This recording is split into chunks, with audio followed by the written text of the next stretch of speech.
Okay, real quick. My name is Megan Jones, and I've been trying to get someone to listen to my story and help me tell it to a mass audience. So I've already had gave some insight to my story. If you watch my story, it's a video.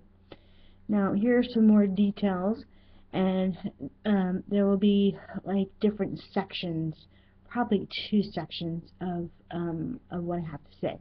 So anyway, but in this section here, it's just gonna be about my education from California and to Massachusetts. So just bear with me. The teachers in California thought that I couldn't nor wouldn't be able to be taught. Um, but that's not the case because it was my mom told the teachers it's not that she doesn't want to learn, it's that she doesn't understand what you're trying to teach. And so my mom fought for me, and she made the teachers take a test, and turns out I am dyslexic, and dyslexia, it's not a disease, it's not a virus, it's just that you learn in a different way, um, and I never used it as a crutch. So, and just how my brain is wired. I mean, you're just born with it. That's pretty much about it.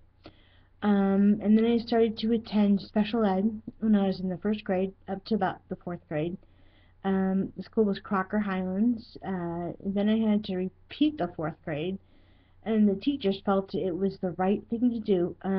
It was the wrong thing to do, really, because it hurt my social development, and the friends I had were ahead of me and could not relate to where could not relate to what they were doing because they had formed their own little group.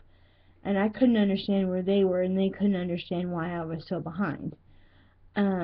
So, and then I changed schools and I went to public school, which was Carl B. Monk, and I went to special ed there too, and that was like first from fourth until sixth grade. And then and I went to private school in Alameda for seventh grade. Then a Montessori school that was for the eighth grade. Uh, Ninth grade, I attended a school called Laurel in San Francisco, and the reason why I had to look again for another place, another school, was because they had shut down their 10th and 11th program, their grades. So, and also it was because of cost too. So, and then I went to boarding school in New Mexico.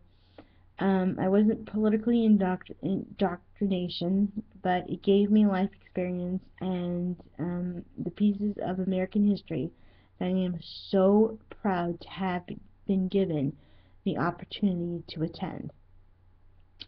Then I went East Coast for college, and that was called Curry in Milton, Massachusetts. Little did I know that it wasn't just a liberal art school. I mean, it was liberal.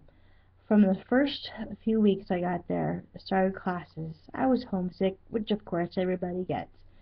Um, I had some roommate troubles, and I just broke down.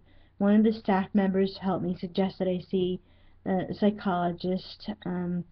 Only saw them once or twice because it really wasn't something was wrong. It was just I was homesick. But I remember the psychologist part because that comes in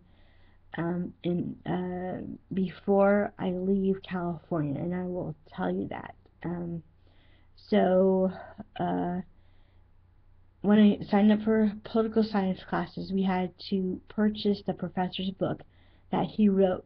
Then when I started, when I started, we had to talk, and when we had to talk, but it was um, debating. Here you go. Debating him was you weren't going to win. It was his point of view, and his view was the only view.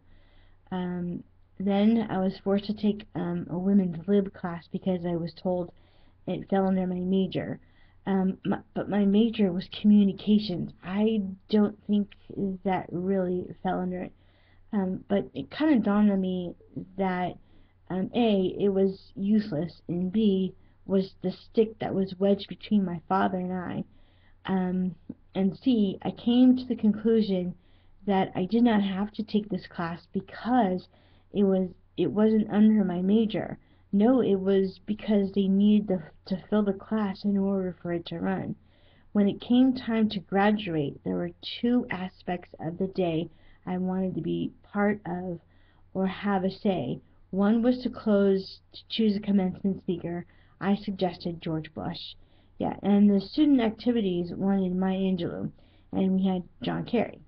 And when I went to audition to sing the national anthem, I was told by the voice teacher, not the choir teacher, who said I couldn't sing it the way I wanted it to because it had to be sung the democratic way. Well, more about like the liberal way, not the pop star way.